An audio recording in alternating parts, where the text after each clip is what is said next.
Fundación Banús y Pilar Calvo patrocina este espacio.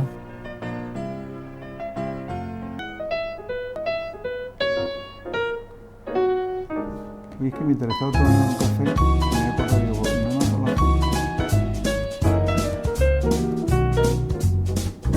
Quedan algunas de las mejores.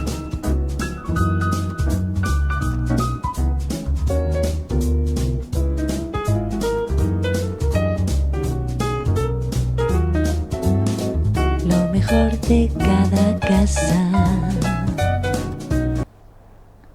Muy buenas noches, tiempo de charla, de conversación, como siempre distendida y amable, en este mundo convulso muchas veces y donde los informativos están repletos de malas noticias, por lo general, pues detenerse un ratito en esta vorágine habitual y hablar sosegadamente yo creo que es casi un privilegio. Y esta noche tengo la oportunidad de hacerlo con alguien muy sosegado, muy amante de las palabras y de su significado, notario de la vida pública desde hace muchísimo tiempo, décadas, en esta ciudad nuestra, y que se llama Miguel Enrique Nieto y que es periodista. Miguel, bienvenido. ¿Qué tal? Muy buena. Una vez más, porque tú ya has estado aquí en otra ocasión. Alguna que otra vez, sí. Estábamos comentando. Hoy también quería tu visita especialmente por tener un recuerdo para alguien que ha sido muy conocido en Marbella, que vivió mucho, que eso es importante decirlo, y que fue tu padre. Tú eres Miguel Enrique Nieto, él era Enrique Miguel Nieto. Y quería tener un recuerdo para tu padre. Una semblanza, dejándote llevar por el amor de hijo o no. Quiero decir, de manera objetiva o subjetiva, como tú quieras. Yo creo que de un padre nunca se puede hablar objetivamente. Eso es nadie, eso sería imposible. Y luego la subjetividad con la que te puedas enfrentar a hacer una semblanza de tu padre siempre será absolutamente sectaria. Seguramente a favor, algún caso habrá en contra, pero en mi caso y en toda la gente que lo conoció y sobre todo lo frecuentó, yo no sé si referirme, y a ver si te digo las palabras exactas, porque ante la avalancha de personas que se apenaron profundamente por su pérdida, porque nos dejara, y que estuvieron presentes en toda esa vorágine de luto, tristeza, de silencios que son difíciles de mascar.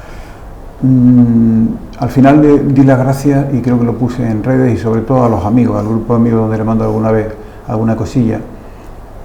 Y quiero recordar que a fuer de ser simple, dije aquello de que se nos había dado alguien a quien se quería mucho, a quien quisisteis mucho, con la discreción y con la bonomía que le caracterizaba, que se nos fue, no me quise poner poético, que se nos fue una mirada limpia, una mano tendida, quiero recordar, y una alegría desprendida o algo parecido. Bueno, puede ser un buen resumen hecho por el hijo. Y el hijo se sorprendió de que se le había olvidado cuando estaba recibiendo los pésames y las condolencias y el apoyo de mucha gente que se enteró mucho después, sigo recibiéndola, mi familia la sigue recibiendo, que alguien lo definió como un caballero. Digo, mira, eso le cuadra perfectamente. Y alguien se refirió mucho porque él estuvo siempre ligado a la banca, también a otro oficio, porque empezó en la farmacia de la Vigna y cosas parecidas, entraría lo de la mano tendida, que en su actividad bancaria, donde estuvo mucho tiempo como director, en aquellos tiempos en los que la banca permitía el trato más humano y permitía que los directores tenían más amplitud de miras, que ayudó a mucha gente. O sea, hubo mucha gente de esos que no podían pagar las hipotecas, no podían pagar el préstamo y que te paraban por la calle, y eso me ocurría en vida, para decirte, uy, no sabes lo que me ayudó tu padre. Bueno, puede ser un resumen quizá de esa actitud de servicio que también le vinculó mucho con la iglesia. Él era una persona extremadamente religiosa, de ser un capillita, y estuvo muy vinculado a movimientos como Cáritas desde el principio. Yo recuerdo de llevar los paquetes de comida, aquellos que se llevaban en su momento al Ángel, cuando el Ángel era aquello, y era enternecedor en ese sentido. Justamente, Miguel, estaba yo pensando en aquellos días en que falleció tu padre. Digo, no sé yo si Miguel habría cuadrado en la banca actual, con la deshumanización de la banca actual, donde el cliente a veces es tratado más que como un amigo, como un enemigo. Y aquella banca humana que tú estabas refiriendo, no sé yo si tu padre se habría prestado a ese tipo de trabajo, y en todo caso, ¿qué opinión tenía él, si en algún momento te lo dijo, de cómo funciona la banca actualmente? Él coincidiría con ese movimiento del no somos tontos al 100%. Alguna vez lo comentamos, porque esa deshumanización, yo te diría casi también robotización, ¿no? Y el plantearse que el cliente, tú hablas de un enemigo, no solo un enemigo, sino que es un producto, ¿no? Es una pieza más de un engranaje que solo sirve para hacer dinero, en el que se cobran unas comisiones abusivas, y en el que la tecnología, que debería ser un elemento para facilitar la comprensión bancaria a la comprensión de lo que es, al fin de cuentas, que te están guardando tu dinero, que el favor no te lo hacen ellos tanto porque tú se lo guardes, sino porque tú se lo entregas con la confianza. Ese quizás es el elemento diferenciador. Y él tuvo la desgracia de que, como era tan vital por el conocimiento de campo, digamos, de los clientes que tenía, a él no lo dejaron jubilarse. Cuando empezaron a unirse los bancos, mi padre empezó en el Banco Rural y Mediterráneo, que fue la primera entidad bancaria de Marbella, ya la gente no se acordará, al lado del estanco de mi tía Antonia, al lado de la Cafetería Madrid, al lado del Saldúa. Frente a donde está la fuente antigua de la Alameda. Exactamente, la pila de la Alameda. Y eso lo absorbió el Banco Exterior, pero él ya antes se fue a la Caja Ibérica. Y entonces, en todo ese conglomerado de fusiones que hubo, pues hubo reducciones de plantilla, acuerdos, algunas más o menos tumultuosas, y a él nunca lo dejaron, y terminó de su director o director adjunto en el último Santander, que la gente conocerá, que es el que está enfrente de la Alameda, ¿no? Y él siempre planteó que ahí ya se sentía fuera de lugar. O sea, claro, había que solucionar el problema, ahí estaba. Oye, y era una memoria histórica de lo que podía ser el catálogo de clientes de esa banca, que fue subsumiendo todas las anteriores, ¿no? Pero sí, no, él no se sentía muy identificado con esa banca, porque había hecho justo la contraria durante toda su vida. Mira, ahí tenemos una foto. ¿Esto es de una segunda boda? Sí, estos son una renovación de la boda. Son las bodas de oro, son 50 años. Ahí son 50 años. Mi padre y mi madre, Ana, cumplieron los 60 años casados. Mi padre murió, como yo digo, ya viviendo sus 94, que es una edad provecta, pero mantuvo, eso se acordará mucho la gente, mantuvo su actividad, su lucidez y su trato afable, de conocer a todo, de saludar a todo el mundo hasta muy tarde, y iba por sus propios medios. Poca gente le vería ya a última hora con un bastón, y porque yo ya le obligué a llevarlo por seguridad, no porque le hiciera falta, ¿no? Tanto tu padre como tu madre son marbelleros, ¿no? Sí. Se podría decir que los nietos, una vez me encontré con un escudo heráldico, todo el mundo tiene un escudo heráldico, como sabe, que se comenta que una rama muy importante de esta familia, que tenía su escudo, su león y tal, procedía de León, y que una rama muy importante se asentó en Málaga. O sea que nosotros, esta familia, como tantas otras, vendrían de los castellanos que vinieron a repoblar cuando se expulsó a los moriscos inicialmente. Bueno, aquí ya se sabe que se llegó a un acuerdo, pero al final casi todo el mundo se fue o se fueron a la sierra, y hubo que repoblar pues grandes ciudades como Málaga, y entonces o sea que venimos de generaciones.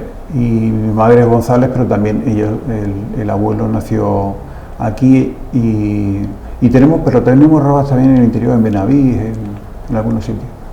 Enrique Miguel, ¿por qué ese nombre compuesto?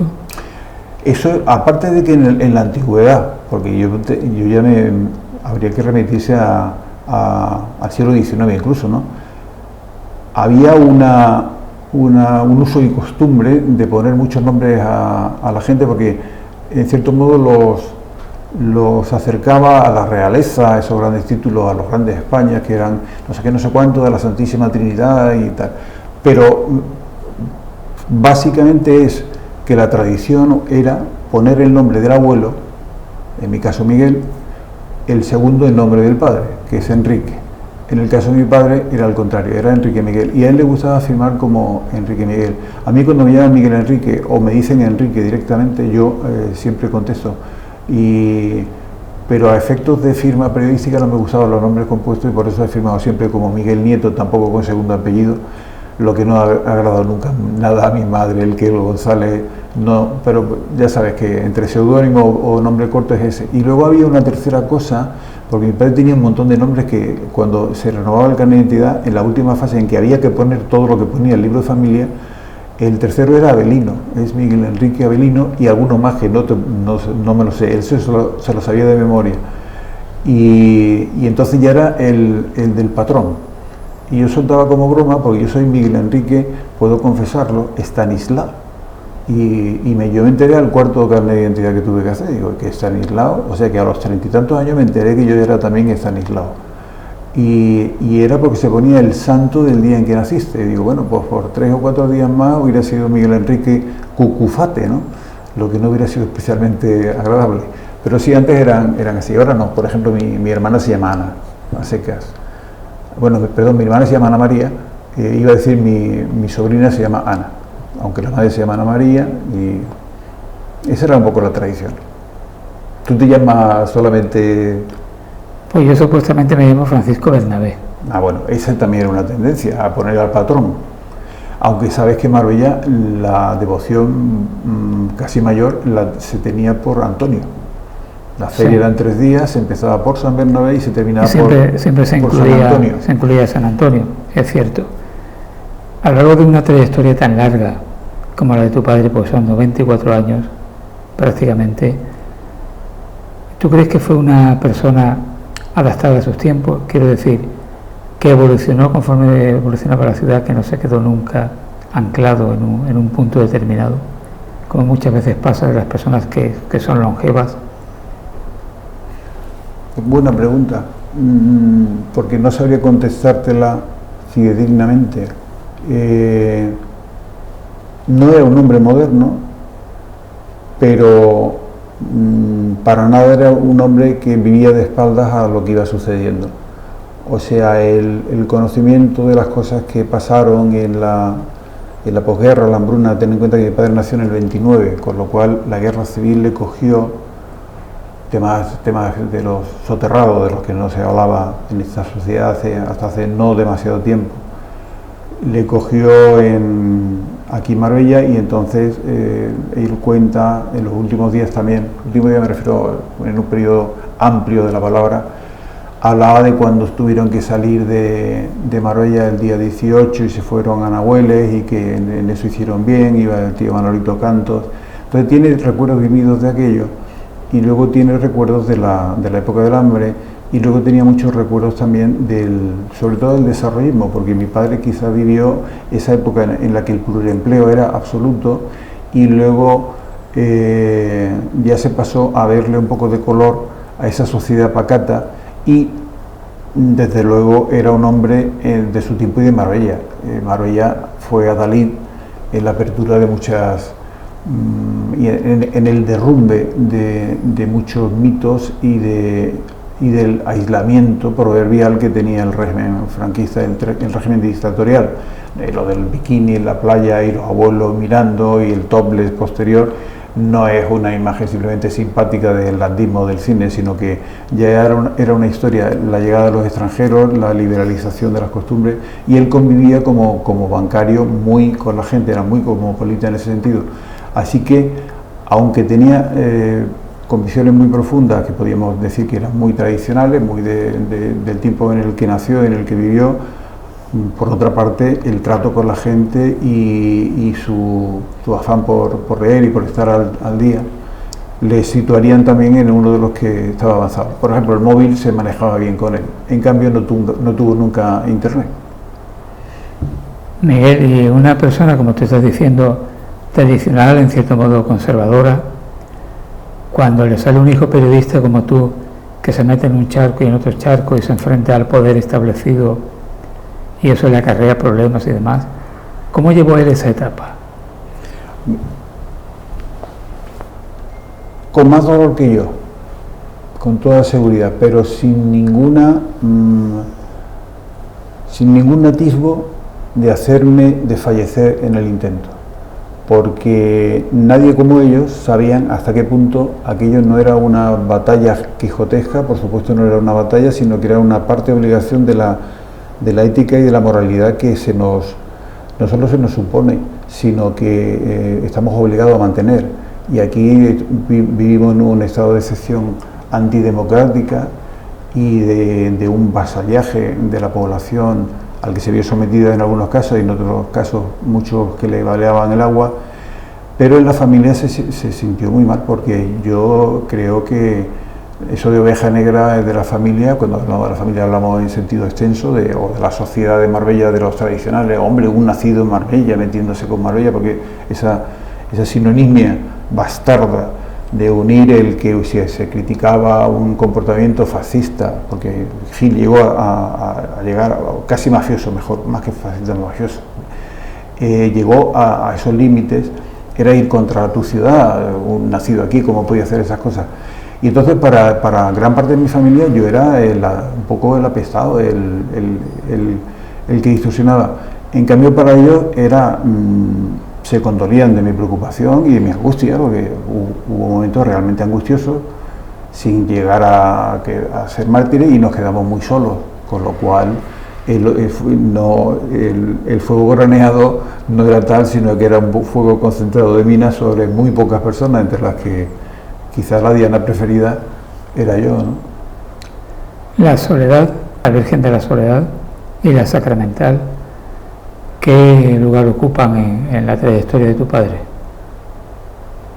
Él era, como creo que he referido, una persona muy religiosa, pero en el caso de la Soledad, sobre todo, la Sacramental también, ¿no? Pero el vínculo con la Soledad ha sido absoluto, y además también viene de la tradición familiar, ya desde el bisabuelo y desde cuando se retoma la Soledad, que ya sabéis que es la más antigua de la ciudad, pero después del marasmo, un poco de la guerra civil y todo eso, coge nuevo auge, y entonces ya cuando él se implica directamente.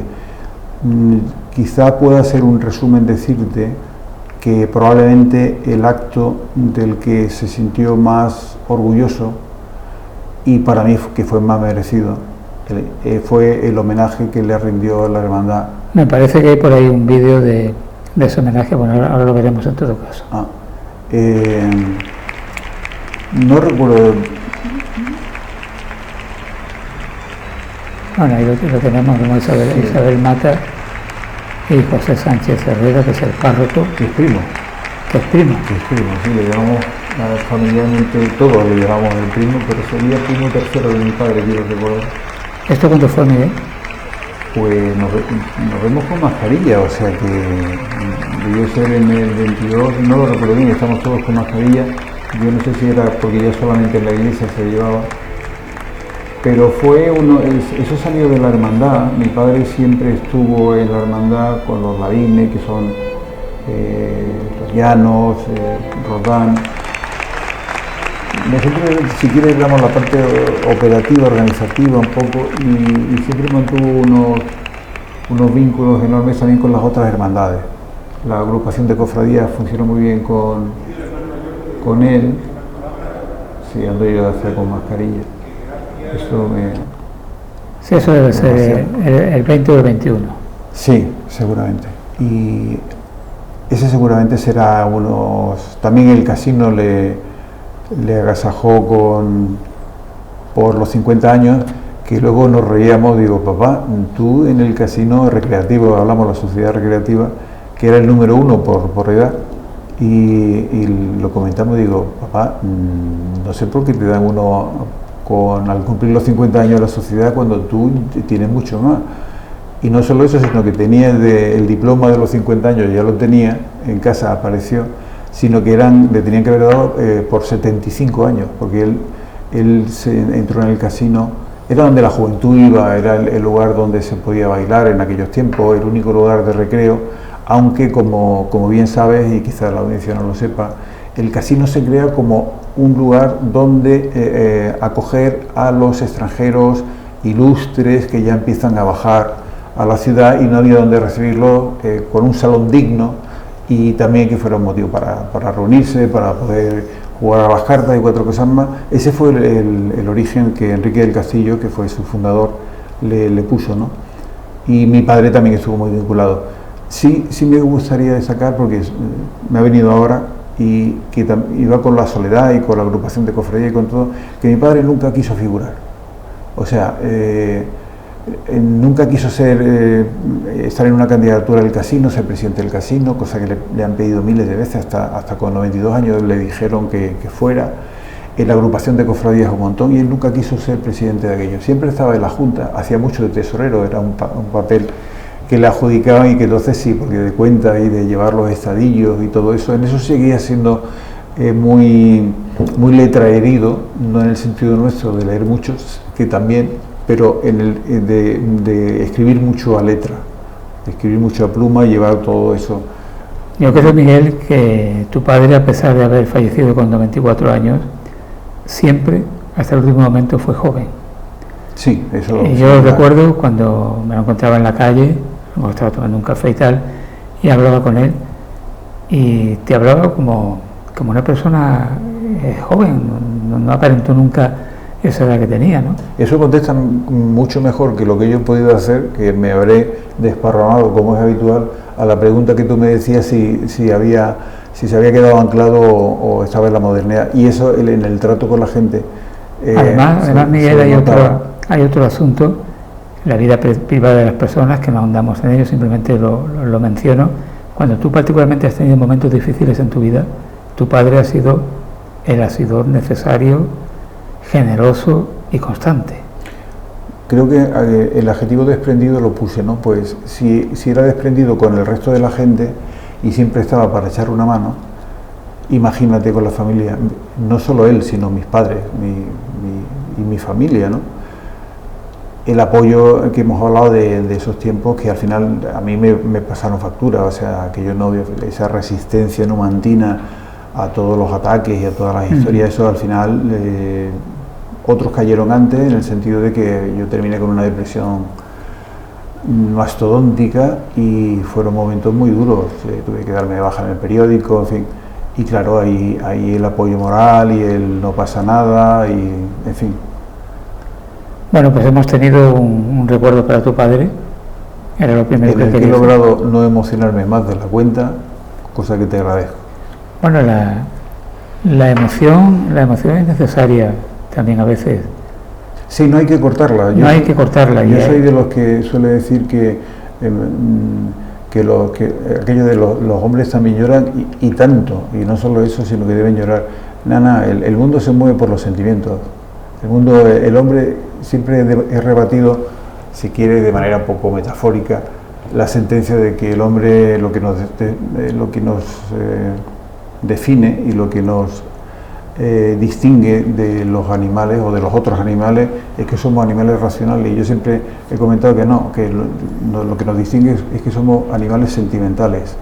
El sentimiento es lo que mueve el mundo, no ya el amor y esas cosas, sino los sentimientos. Bueno, tú has dicho algo que nosotros, tanto tú como yo, hemos crecido dentro de una sociedad en la cual efectivamente los hombres no lloraban, porque eso era signo de debilidad, y eso era propio de mujeres, que era el sexo débil, como se decía. En fin, vivíamos en una época eminentemente machista, de patriarcado evidente, y eso es así, y hay que aceptarlo. Y en ese sentido me gustaría que tú me dieses tu opinión sobre en qué situación nos encontramos ahora en el tema de igualdad, porque muchas veces se habla del feminismo, ¿no? ¿Cuál crees tú que es el momento en el que estamos? Y no vamos a hablar del tema Rubiales para nada, eso está prohibido aquí. No, yo hubiera para ese más tuerzo, lo único que te diré, y no hablamos, es que la figura del ostracismo a veces habría que recuperarlo, sí. Y ahí podíamos meter a mucha gente, por ejemplo, de la política, decir, mire usted, no sé dónde, pero se va usted y se me pierde, Y no es que no se me acerque, sino que no quiero verle y no puede usted volver porque es un indeseable, ¿no? En el tema del feminismo, bien dices que nosotros hemos sido una generación... en la frontera.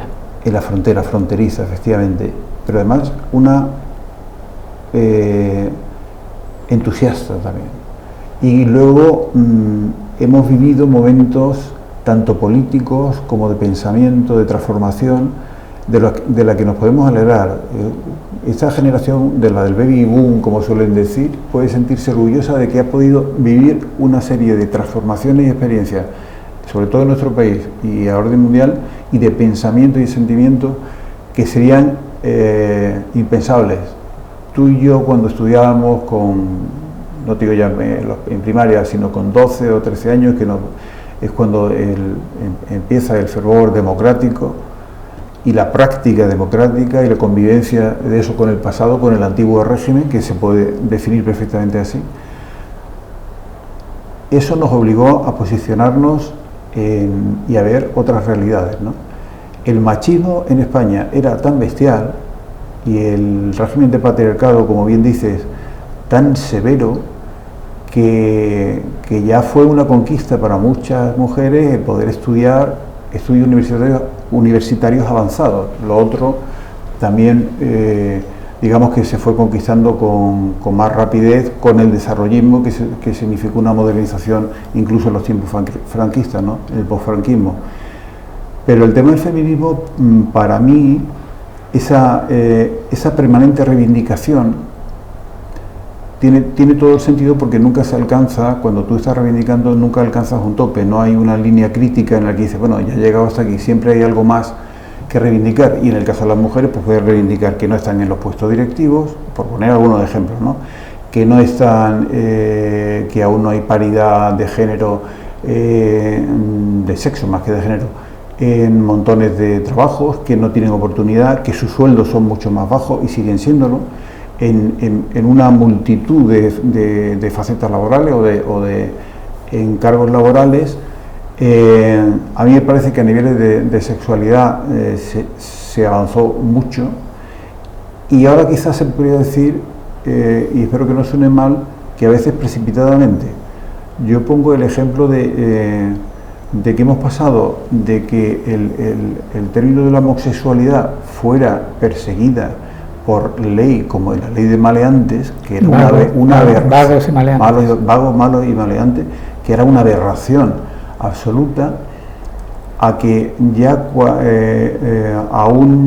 alguien con 8 o 9 años pueda definir su identidad sexual, cuando todo el mundo debería comprender por sentido común que ese proceso no puede ser esa disrupción no puede producirse en una edad en la que todos nosotros, para otras cosas, para lo que vas a hacer en la vida y todo lo demás, no tienes absolutamente ni idea, ni puñetera idea de lo que vas a hacer, no tienes los elementos de juicio para desarrollarlo, e incluso puede que hasta tu círculo más cercano, tus padres y lo demás, pues tampoco estén preparados, porque son jóvenes, para darte unos buenos consejos.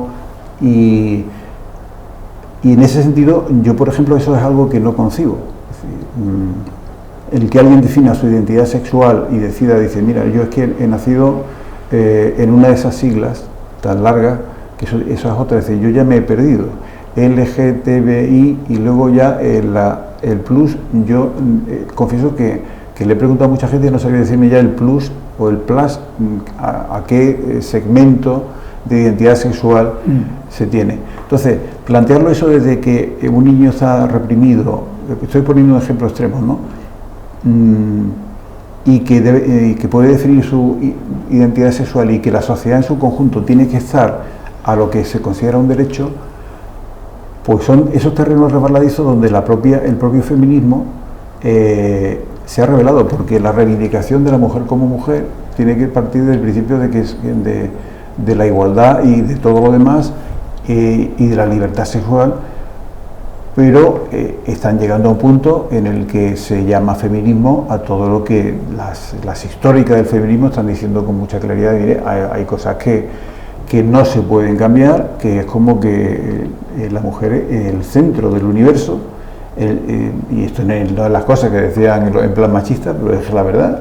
La vida se crea con la fémina, y cuando se dice que se está hundiendo un barco, se va a pique, y se dice que la mujer y los niños primero, no es un síntoma machista, es que el afán de supervivencia de la especie humana dice que lo primero que tienen que salir son los jóvenes y las mujeres que van a procrear, y no los hombres y los viejos, que de todas maneras nos queda poco tiempo para transitar por este mundo. Esa delgada línea es la que en estos momentos, al menos en España, tiene mayor ebullición, y con efectos que yo creo que a las propias mujeres a veces no les afectan. Eso desde la reivindicación absoluta de todo, que es la masa, es el 95% de lo importante, donde hay que avanzar en todo eso. Pero en ese tipo ya de cuando entramos, es como la genética. ¿Sí? ¿Hasta qué punto podemos tocar la genética para variar la condición del hombre, o cómo van a ser los hombres del futuro en función a eso? ¿Qué papel va a tener la inteligencia artificial? Y bueno, eso ya serían... Vivimos parte de nuestra adolescencia en dictadura, fuimos del tardo franquismo, e inauguramos la nueva democracia, esa democracia que lleva ya más de 40 años, y que hoy día, eso que se denominó el régimen del 78, hay grupos políticos que lo niegan, amplios grupos que niegan y que intentan descalificar ese sistema.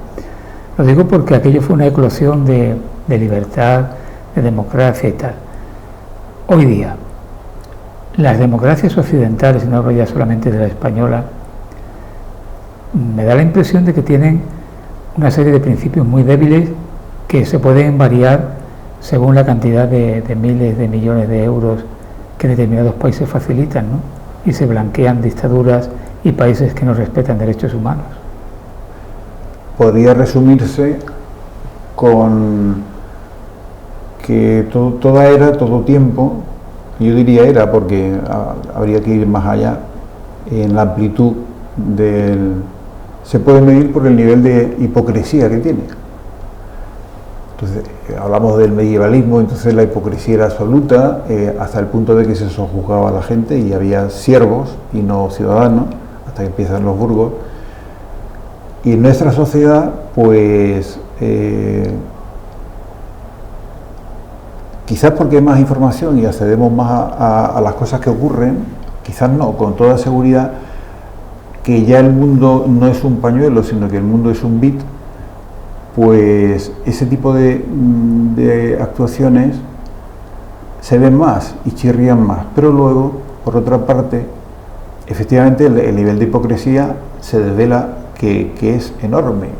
Estamos celebrando también, bueno, conmemorando más que celebrando, como es imposible celebrar eso, el 50 aniversario del derrocamiento salvaje de Allende por parte de la Junta Militar de luego el infausto Pinochet, que se murió sin rendir cuentas, y fíjate que allí, por ejemplo, ahora están absolutamente divididos y se justifica incluso a personas que no han nacido, justifican lo que fue una salvajada y lo que abrió el periodo más negro de Argentina. Bueno, pues eso, por ejemplo, podemos recordar que Kissinger estuvo detrás, ¿no? Es Chile, estamos hablando de Chile. Estamos hablando de Chile. Tú te estabas refiriendo y lo pensaba engarzar, es decir, de cómo la historia se puede malversar. La dinastía saudí, que yo creo que puedes ir por ahí. Por ejemplo, la dinastía saudí, aparte del asunto de Telefónica, que no deja de ser un asunto menor, porque ahí ya se está hablando de los intereses nacionales, no sé cuánto. Bueno, a fin de cuentas se trata de el dinero no tiene patria. A mí me da cosa tener este contrato que tengo representado aquí en este aparato con una empresa que al final le voy a estar pagando a un señor que, si a él le parece, desmiembra a un periodista y lo quite de medio. Y nos quedamos tan tranquilos. Es un poco llamativo eso. Ahí te hablo te comentaba la hipocresía, es decir, a ver, estamos dispuestos a seguir, porque las condiciones ahora dicen que Salman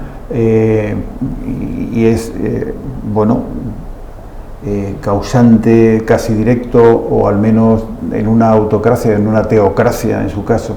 El rey es el que manda en el poder eclesial, en el poder político, en el poder financiero, porque además son los que las mayores fortunas son los propios monarcas, que en multitud de sociedades es el que está detrás de ese tipo de cosas. Pero es que su padre y su abuelo, de la dinastía Saud, viene de lo que es un sistema feudal que se mantiene, solo que una vez que eran unos don nadie en la escena mundial, llega el petróleo y se convierte en el punto de creación máxima de dinero y en el punto de que puede sojuzgar toda la economía mundial. Entonces ahí, desde Estados Unidos hasta Europa como tal, que eran los albores de la Unión Europea, entonces era Unión Económica, más todos los demás integrantes, rinden pleitesía, y evidentemente un régimen que es absolutamente cerrado y oculto por la cuenta que le trae,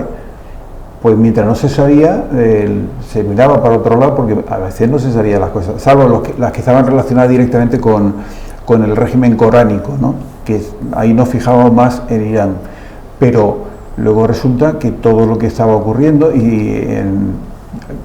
anécdota fue, por ejemplo, la lucha en las bases americanas, claro, a nivel estratégico también, para que las mujeres pudieran conducir los jeeps, los Willys, y eso tuvieron que dar un permiso especial y fue la leche. Entonces ahí se quedó en anécdota, pero el sojuzgamiento de las mujeres y el régimen esclavista que aún siguen teniendo, y cómo tratan a los inmigrantes que van a trabajar y dicen, no, pero tienen trabajo, pero no ves tú qué trabajo, el nivel de muertos y todo eso, yo creo que al final es el grado de hipocresía. En Afganistán, con esa retirada que parte de la quimera de pensar de que estando allí se podía occidentalizar aquel país, pues no, pues todo lo que se ganó en libertades para las mujeres, en posibilidad de estudiar, y se fue en apenas 6 meses, se fue todo al garete. Y eso se sabía que iba a ocurrir, ya no fue que fuera vergonzosa y vergonzante la salida de los militares, sino que las consecuencias de lo que iba a ocurrir, de que al final los talibanes, que fueron apoyados por los Estados Unidos, fue igual. Igual que cuando todos los islamistas extremos, no te voy a decir que en el mundo han sido, pero sobre todo en esa zona del Medio Oriente, fueron apoyados por Estados Unidos en la Guerra Fría en contra de Rusia. Rusia estuvo muchísimo tiempo en Afganistán y solo se retiró cuando las madres empezaron a ver los ataúdes de sus hijos llegar a mansalva. Y entonces a Bin Laden lo financió Estados Unidos en su momento, y a Bin Laden, en esa rama del yihadismo, del wahabismo, tiene los grupos terroristas actuales de África Negra, que eso va a ser y del Sahel, sobre todo el Sahel, están financiados por esos países. Y de la guerra que hay en Yemen, que es una bestialidad, no se dice nada. O sea, tienes toda la razón, pero esa es parte de lo que es la conciencia y la ética que debería regir, no solo a nivel personal, sino a niveles de comunidad. Uno debe mantener un comportamiento ético y moral, si tiene la parte religiosa, frente al resto de los semejantes. Y ahí estaríamos a niveles de países, o si quiere, pues si hablamos del hambre, hablamos de la miseria, ¿cuántas veces miramos para otro lado, no? Ya. No hace mucho el presidente en funciones, eternamente en funciones del Poder Judicial, decía en la apertura del año judicial que hoy día las democracias, para terminar con ellas, no hacen falta un golpe de Estado militar, se terminan por otros procedimientos. ¿Qué querría decir este hombre aplicado a España? ¿Qué querría decir? Hombre, suelen ser críticos, ¿no? Bajo tu punto de vista, ¿hay un peligro real de involución democrática en España? No, yo te diría que no. Entendida como un golpe de Estado, o algo así como lo que pasó en lo que luego desencadenó la guerra civil, donde se subvierte, por mala que sea la situación, la solución militar no es una solución. Lo que se puede referir, y es lo que estamos nosotros viendo, es que una sociedad democrática se puede acabar cuando tú vas desencuadernando su estructura, y tú desencuadernas la estructura cuando ninguneas al Poder Judicial, y más que al Poder Judicial, que es de donde la atalaya desde la que él hablaba, vacante y cimbreante, cuando tú atacas a la ley. Es decir, si el Ejecutivo se dedica a malformar las leyes a medida de sus intereses políticos, que es lo que está ocurriendo cada vez con una celeridad pasmosa, la sociedad también se cree que todo está hecho y que no hay que conquistar la democracia. Esto suena muy grandilocuente, pero es así. Se conquista cada día con la práctica de la convivencia entre los que se han decidido dotar de una unidad en su modelo de actuación por múltiples historias, es decir, por su historia, por su condición, para salir adelante y facilitar que la gente viva mejor, que no se trata de otra cosa, y que tus semejantes vivan mejor. Si tú, por estar en el poder, te dedicas a saltarte la ley en base a eso, a conceder gabelas a los que te interesan, pues ese es uno de los pilares. El otro es el tema económico, es decir, la política social del gobierno de nuestro presidente Volatinero, alguien que puede decir que las cosas que decía antes luego son la opuesta y eso es un cambio de criterio. No, es que cambio de opinión. O sea, no es tan fácil cambiar de opinión sobre el sistema fundamental y los pilares en los que se sustenta la convivencia de una sociedad. Y ahí tienes el legislativo, tienes el judicial y tienes el ejecutivo. Esa perversión de lo que es el papel de cada cual, que está establecido con la diferenciación de poderes, el papel que tiene el capital, las grandes empresas, todo al lado de lo de Telefónica, claro, es que si te planteas así, si eres Google estás pagando en Irlanda. Si tú no haces una reforma fiscal en condiciones, resulta que el grado de fraude fiscal sigue creciendo. Y cuando digo el tema social, es penoso que en nuestra sociedad, sea la española o sea la general, los ricos cada vez sean más y más ricos y los pobres cada vez sean más. El umbral de pobreza en España es mucho más grave de lo que la gente se piensa, porque tú hablas de pobreza y piensas a lo mejor en pobreza extrema, en hambre. Hay sitios donde hay hambre, pero la pobreza es no poder tener una casa donde cobijarte, tener que vivir con tus padres como si fueras un clan de los tiempos prehistóricos, en el sentido de que no hay otra casa no hay otra cueva donde abrigarse, el que no llegues a fin de mes porque la inflación sube y a ti te lo venden como que si es la subyacente, que si es la otra, y yo si tengo que moverme, no me diga usted que la inflación no cuenta en los carburantes. Mi costo de la vida es el que yo tengo cuando voy y a mí no me llega a fin de mes, y cuando voy a comprar las cosas a la gente, a mis niños para el colegio, y me tengo que endeudar. Todo eso al final va minando lo que puede ser la confianza mutua, el consenso en el que se basa la convivencia de la gente. Y quien está en el poder, o está en el poder, sea del tipo que sea, y se ausenta de la realidad y se ausenta del compromiso social que supone sobre todo dirigir a un país, y se ausenta de la obligación moral, no solamente hacerlo bien y hacerlo eficiente, sino de que se debe a los demás, y que no lo hemos puesto ahí para engrandecerle a él ni engrandecer a su acólito, sino para que rija los designios y nos ayude, no en plan pastoreo, pero que nos ayude a vivir mejor y a que nos llevemos mejor. Eso sí que se nota que se va quebrando, pero siempre cualquier pasado fue peor y no mejor. Eso debemos tener en cuenta, y encauzar esas historias pues es necesario. O sea, yo me siento atribulado de cómo van las cosas. Yo creo que más de uno estamos un poco atribulados, sobre todo cuando... Y lindando el hartazgo, lindando la anomía, es decir, ya no quiero saber nada, no me cuente más milongas. Llama la atención mucho cuando alguien que tiene cargo de vicepresidente del gobierno se entrevista con un huido de la justicia, como el que va a tomar café muy bien, qué guapo eres, qué guapa eres. Que además en un encuentro que cuando el tema gestual, cuando se escenifica, es que parece que es como cuando tú te encuentras con un amigo de toda la vida de la infancia y entonces da esos abrazos, claro. Y no sé qué. Bueno, lo grave es que se normalice. Estamos hablando de subvertir. Y que además dentro del partido que sustenta ese gobierno no haya voces críticas masivamente, porque va en contra de lo que ese partido ha defendido siempre. Eso por un lado. Y bueno, pues que gente importante del partido, que ya son viejos, entre comillas, el edadismo que se da hoy día, pues se han descalificado cuando se desmarcan de esa manera de actuar, y poco más o menos que no valen. Es que gente con sentido de Estado como Felipe González. Estamos hablando de alguien importante en nuestra historia. Asumimos... A mí me descoloca mucho.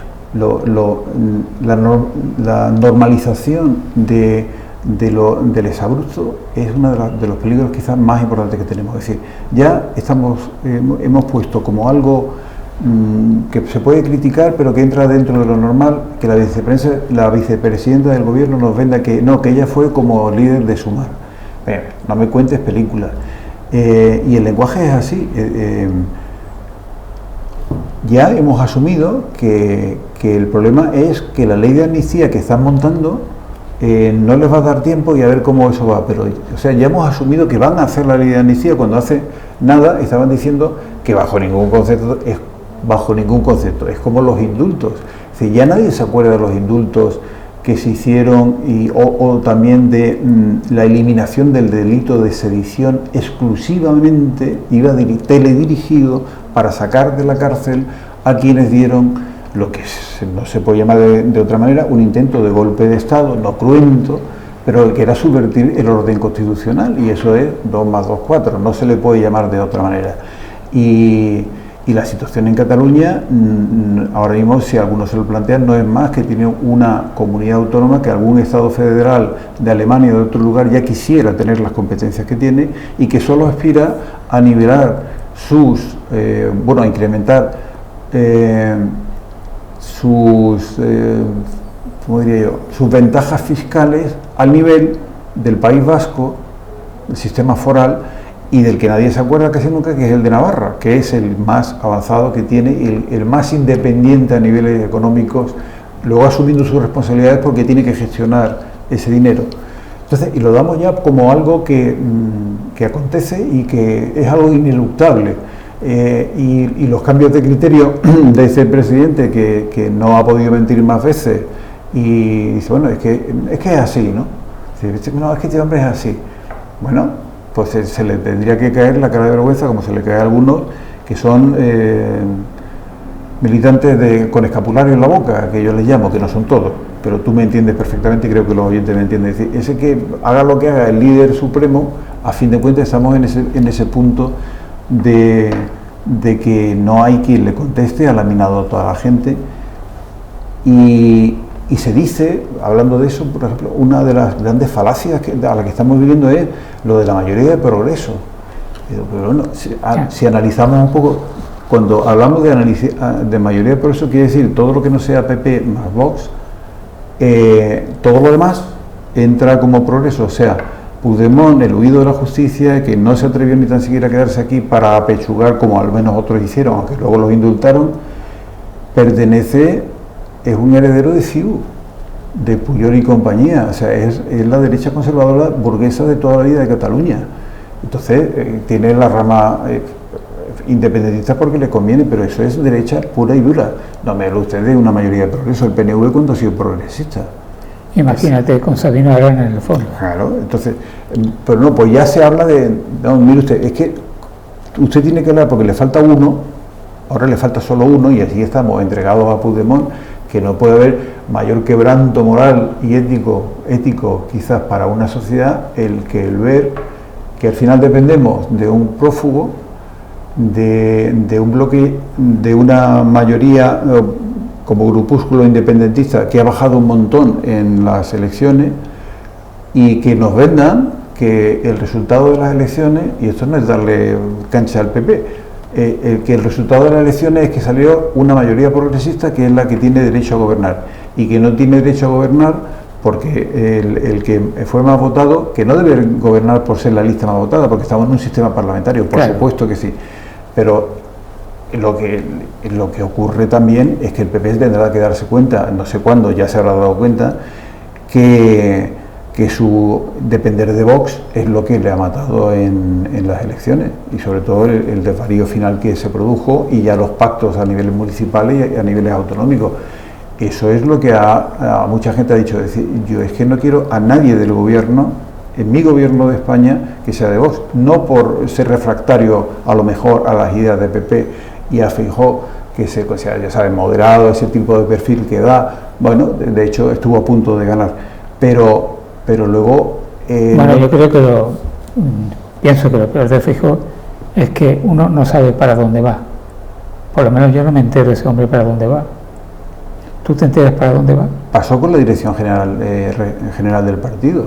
Entonces, acudir al asunto de que el gallego no sabe si sube o si baja y esas cosas, pues no deja de ser, a veces los refranes y ese tipo de eslóganes, si quiere, o lemas, tiene su sentido. Es decir, que cuando se dice que un gallego no se sabe, normalmente se dice porque no suele decirte claramente su opinión, o sea, no porque no sepa dónde va. Un gallego que va que va a pescar sabe perfectamente dónde va y cuáles son sus condiciones cuando sale al gran sol. Pero el sentido de esa frase es más de ser reservado, y dice, nunca sabes por dónde va y porque no te lo dice. Pero en la medida que tú te refieres, claro, Feijóo, es que no sé dónde va, porque una vez que una estrategia no te ha funcionado y tú estabas en ello, pues tienes que cambiar, pero no puedes reconocerlo. Que es lo que le ocurre también a Sánchez. En Sánchez ya son hechos mucho más graves. Es decir, usted va diciendo una cosa y luego dice lo contrario, en temas gravísimos, como esos que hemos hablado, y eso es un cambio de opinión. Dice, bueno, pues menudo presidente que me pega estos giros copernicanos y los vende como un cambio de opinión, y se asume. Feijóo, de no pactar con Vox, no sé, de ninguna manera, ahí quizás los ejemplos sean el posicionamiento que han tenido en Murcia. No, nosotros no, tenemos mucho no sé cuánto, al final tragan. Y sobre todo el de la presidenta ¿era de Extremadura o de Castilla? No recuerdo bien, que dijo que con Vox, que tiene una ideología claramente de restricción o reducción de los derechos conquistados en el ámbito de la mujer y en tantos otros, yo con ellos nunca seré presidenta con su voto. Tragó condiciones de fuerza mayor para la estabilidad y que no se repitan las elecciones. Bueno, son argumentos de lo más livianos. Y más cercano a nosotros, aterrizando en Marbella, ¿qué pasa en Marbella que la mitad del censo electoral no va a votar nunca? Recuerdo una de las últimas tertulias en Onda Cero que nos llamó Concha precisamente por el tema electoral, por el debate electoral, que cuando dijeron lo de votar, y yo le puse hablando sobre todo de las municipales, el respeto a la abstención militante, es decir, a la abstención del cabreo, a la abstención del hartazgo, esa desafección del personal, del personal, de la cosa política, y es decir, me da igual a quién votar, ese hartazgo de que bueno, ¿para qué voy a votar si nada cambia? Esa fatalidad, ese fatalismo en lo que es la escena política, ese desinterés, porque no me ofrecen nada y lo poco de lo que me entero me deja perplejo, porque esos van a lo que van y todo lo demás, eso lo facilita. Y Marbella, que siempre ha sido, y quizá por la agregación de gente que ha venido de fuera, al albur de trabajar en la construcción, en el turismo, Marbella es un pueblo indolente. Yo recuerdo que ese término lo acuñamos en las primeras elecciones. Es decir, el nivel de abstención de Marbella es mucho mayor en función del desencanto que produce la política. Y la política municipal se convierte en una política más cercana. En eso y en el que no hay propuestas. Es decir, en Marbella tenemos una alcaldesa que su mayoría absoluta, acogida con los últimos votos en las últimas mesas, como la anterior, se considera un triunfo, y en realidad a lo mejor había que plantearse que con una subida del PP escandalosa, estratosférica en casi todos los ámbitos. Aquí se salvaron los muebles, aquí el tirón de la marca de PP sirvió para mucho, porque ocurrió, fíjate, en Málaga. Y en Marbella estamos instalados en la continuidad. En su caso, pues la continuidad de sí misma, y de sí misma cuando entró en la continuidad de muchos de los tics o de las maneras que tenía Gil de gobernar, entre ellas, por ejemplo, el clientelismo. Es decir, Gil tenía un montón de gente alrededor, y cuando llegó el personal de confianza y los directores generales y todo eso, te daba una cierta idea de hasta qué punto hay una red clientelar que ha sostenido el asunto. Y luego en los grandes temas seguimos igual. La reivindicación de los espigones, que es una reivindicación a la contra, es decir, nos los quitaron, pues sí, fue una decisión aciaga, es evidente, pero hoy en día no te van a permitir hacer los espigones, ya te lo han dicho, y ni tan siquiera el gobierno PP cuando estuvo no lo hizo. Esa apelación, y además está mal planteada, porque se trata de conquistarle terreno al mar, como si fuéramos Holanda, y hacemos diques como tienen en Mónaco, como tienen en Málaga, como tienen en muchos sitios, pero que nosotros ya nos cargamos la poquita playa que teníamos, al menos en la Ensenada, construyendo el paseo marítimo encima de la playa. Las fotos antiguas, si alguno tiene tiempo de mirarla, la franja de playa que había era desde lo que era el fuerte, el resto del fuerte, hasta lo que era el muelle de piedra, que es el inicio del muelle de abrigo de Levante, del actual puerto deportivo. Esa franja era cuando tú bajabas de la avenida y lo que hoy estaría en la escalería, había un talud en el que ya entrabas en la playa y donde ya tenías los merenderos, que era como se llamaba. Y lo que hacía de dique por el otro lado era el propio fuerte, los restos que hoy están subsumidos, por supuesto, en la propiedad del fuerte, y luego la construcción que hicimos sobre la playa, no nos olvidemos, el Mediterráneo, el Ede Esperanza, el Eden Rock, todo eso están sobre la playa. La solución de hacer los espigones fue para intentar crear nuevas playas donde no había. Si las quitas, ¿qué iba a ocurrir? Por lo que ha ocurrido. Entonces, ¿podemos hacer eso? Pues sí, se puede hacer si lo ponen. El tren litoral, venga a decir lo del tren, la conexión del tren, bueno, si eso del 19 no se logró, porque no le decimos a la gente que eso no se va a poder hacer, y al final podrá ser un tren turístico, pero no un tren que te permita venir en el AVE hasta aquí, como en un momento se planteó, cuando hubo terreno se pudo hacer. Dicen por la autopista imposible, esa pendiente que tiene la autopista impide que en ese terreno público que tenemos se pueda hacer, y si no lo haces por ahí, ¿por dónde viene? Todo subterráneo, sería una enorme inversión. Entonces, que los grandes temas no se tiene claro, y estamos hablando de quimeras y desplazamos los puntos de atención a cuestiones que además son utópicas en el sentido literal de la palabra. Me decía alguien no hace mucho, yo creo que con cierta maldad, la maldad es necesaria, al menos que en el Ayuntamiento de Marbella es mejor ser director general que concejal. Sin ninguna duda. Sí, ¿verdad? Sin ninguna duda. No solo por el sueldo. Es ventajoso, ¿no? Claro, es que eso es la perversidad del sistema, que también se da como algo supuesto. Es decir, yo recuerdo José Luis Rodríguez, y no fue el primer alcalde, pero Alfonso Cañas también, y no por su adscripción socialista y tal. Tenían dos personas de confianza, o sea, dos personas a dedo, que era su secretario personal, que era su hermano, que podía elegir a su hermano, que claro, llevaba bien con él y ya está, que cobraba unos sueldos, yo no sabría decirte cuánto eran, pero era una cosa así. Creo que se pusieron el rango de un capataz, los tenientes de alcalde, es decir, ¿dónde los ponemos?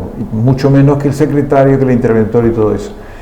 Y de ahí pasamos a que ya había que tener gente, más personas de confianza, más asesores, ese tipo de cosas, que son necesarias muchas veces, porque la dimensión de la ciudad te da para eso, ¿no? Pero de ahí hemos entrado en ese punto. Y cuando ya tengo tanta gente a la que tengo que colocar, y no solo podemos hablar de Marbella porque es un caso especial, como tú dices, pero podemos hablar de los asesores de Sánchez, por dar otro perfil. Pero hemos pasado un momento que ya era la repanocha, que es que a los concejales o delegados de algún área que trabajaban y hacían cosas, los saco de las listas o los pongo en las listas abajo y al final los contrato como director general, como coordinador y con unos sueldazos ministeriales. Dice, bueno, pues... Y luego además duplico, porque hay algunas veces, no sé, en Cultura creo que... Sí, en Cultura seguro, que tiene el director general de Cultura o la directora en Marbella y tienes otro en San Pedro. Y luego tienes alguien que el de obras, no sé, es de obras, de playas, de jardines, de talas, que es un elemento que también podían incluir. Ah, de talas. Digo, que podían ponerlo, ¿no? De cuajaringue, en fin, yo qué sé, y hay varios que son superministros. Yo recuerdo que eres como el superministro de Economía en la época de Boyer, ¿te acuerdas? ¿No? Porque era Hacienda, Economía, Fomento. Bueno, para mí es incomprensible y todavía es más incomprensible que con eso se trague, pero después de lo que ocurrió con Gil, que fueron 4 mayorías absolutas y se le votó bueno, con los desmanes que aquellos fueron, no son comparables bajo ningún concepto. Nosotros entramos en Marbella, tuvo un derrumbe moral absoluto y en parte seguimos con sus estertores y no nos hemos recuperado. Nos quedamos sin tiempo ya que hemos hecho amigos, hemos terminado de hacer amigos ya. Sí, suele ocurrir en la última etapa.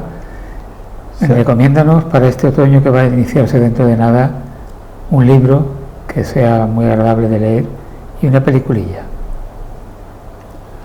A ver, te voy a empezar por la película porque en el libro me puedo perder. Me sorprendió muy gratamente Oppenheimer. Todo el mundo habló, bueno, es Nolan, que ya es una garantía, Christopher Nolan, pero un tema tan árido que a los amantes de la física les va a encantar, pero que ahora yo me refiero porque habla sobre todo de lo que es el proceso de creación de la bomba atómica del Álamo, pero sobre todo habla también de lo que le pasó al Prometeo, como el que trajo el fuego, bajó el fuego del cielo, y a todos los científicos, a gran parte de los científicos que ya en el momento de aquel avance científico que suponía el arma, que se plantea así, sobre todo porque era antes de que Hitler la tenga, la tenemos que tener nosotros, como la deriva que eso ocurre con la Guerra Fría y todo lo demás, todo eso está muy bien contado. Es una película que sorprende porque las 3 horas que a todo el mundo iba a apabullar, yo reconozco que estuve 3 horas pegado al asiento y no me moví, ni tuve sensación de mirar el reloj, ni nada parecido.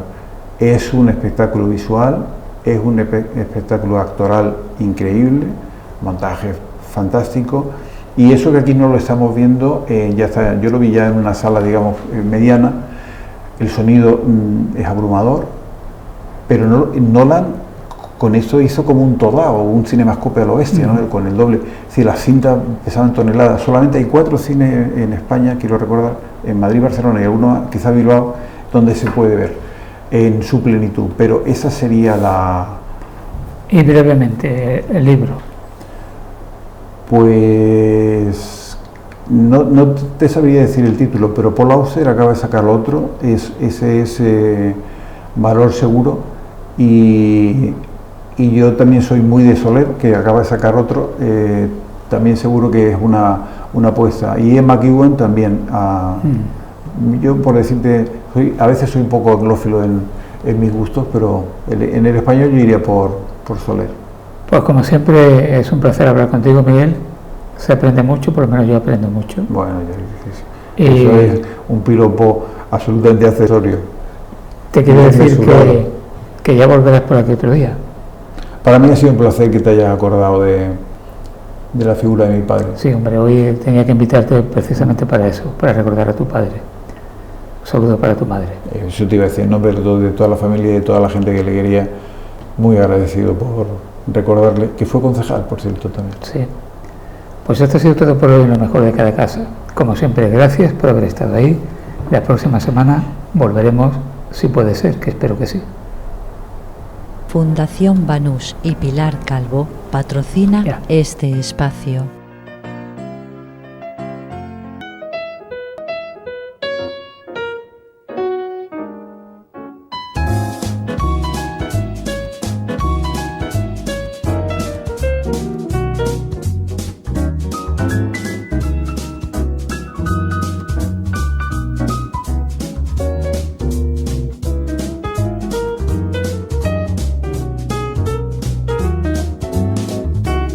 mejor de cada casa.